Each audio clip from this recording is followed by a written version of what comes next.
So this serve is much more about hitting your hardest serve possible, and a lot less about location or consistency. Tossing and stepping requires you to step and toss at the same time,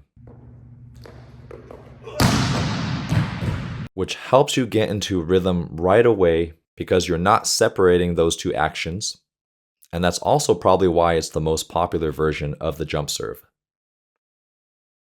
The toss is still generally high enough to generate enough power, but low enough to where it's easier to control the toss itself and have a more consistent timing and serving location. But there still is some risk with this tossing style. Stepping first, then tossing requires the lowest height toss, which does limit your power compared to the previous two styles, but it does produce the most consistent toss and serving location, which ultimately leads to fewer errors.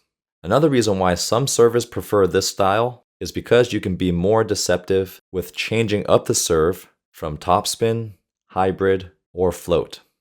So this serve is great for targeting a specific location or having a more change-up style of serving.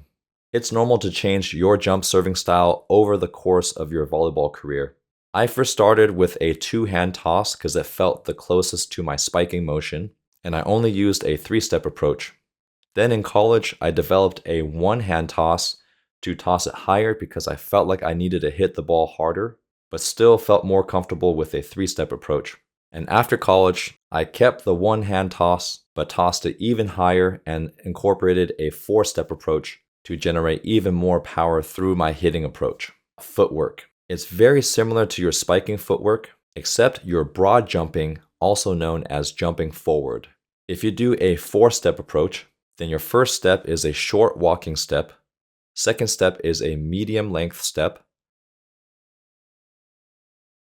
third step is a long stride, fourth step is a short step. If you do a three-step approach, then your first step is a medium length step, second step is a long stride, third step is a short step. Regardless of how many steps you take, make sure you turn your penultimate step, or second to last step, at least 45 degrees toward your hitting shoulder, and your last step between 45 to 90 degrees to help you jump up in an open position to load your hips and shoulders for rotational power as you hit the ball. So, how far should you broad jump? In general, the further you broad jump, the more body weight power you can put into the ball, and the less time you give the receiver to react to your serve because you're shortening the distance from where you contact it to where they receive it.